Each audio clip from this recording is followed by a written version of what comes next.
नमस्कार शेतकरी बांधवांनो.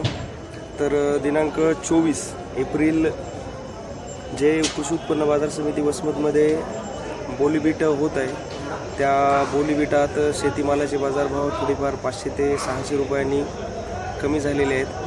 तर जो NC इंडेक्स जो डब्बा असतो, तर डब्यामध्ये घट झालेली असल्यामुळे हळदीचे बाजारभाव थोडे कमी झालेले आहेत. आणि त्याचप्रमाणे जी आवक आहे, जी कृषी उत्पन्न बाजार समितीमध्ये येणारी आवक आहे, ती आवकही वाढली आहे. तर आवक वाढल्यामुळं बाजारभाव थोडेफार कमी झालेले आहेत. तर शेतकरी बांधवांना एवढंच सांगू इच्छितो की हळदीचे बाजारभाव थोडे उत्पन्नात घट असल्यामुळं बाजारभाव वाढण्याचे चान्सेस आहेत. तर शेतकरी बांधवांनी जो काही हळदीचा माल आहे तो टप्प्याटप्प्यामध्ये विकावा. म्हणजे थोडेफार माल विकून थोडेफार माल शिल्लक ठेवावे.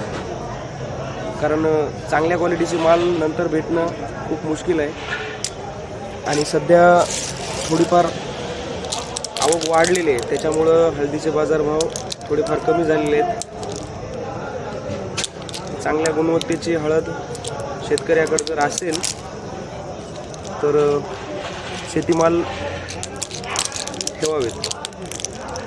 तर आज पाहूयात आपण हळदीचे बाजारभाव कृषी उत्पन्न बाजार समिती वसमतच्या बिटामध्ये काय गेलेले. या हळदीचा बाजारभाव 14,000 रुपये झालेला आहे. 14,000 रुपये 140 kg.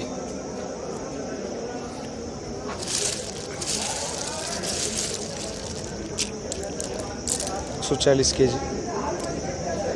इसका 13,700 रुपये. 13,700 रुपये.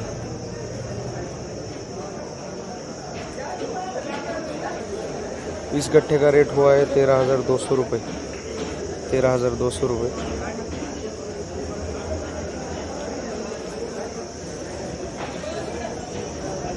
इस फिंगर का 13,400 रुपये. 13,400 रुपये. 134 रुपये किलो. 134 रुपीज़ पर kg. पॉलिश कम है इसका. इस गट्ठे का रेट हुआ है 13,150. 13,150. 131 पर kg. 13,150 सेम.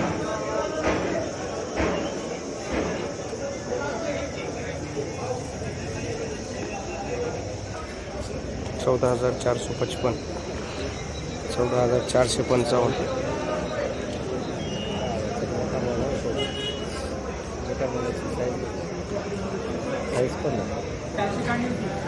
13,555 रुपये.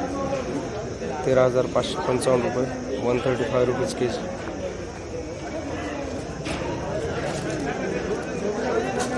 14,455. 14,455.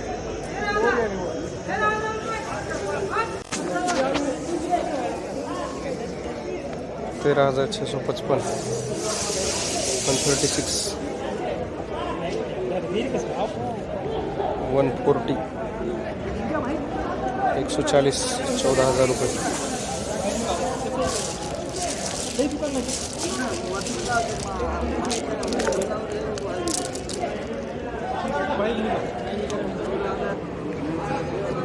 Live auction.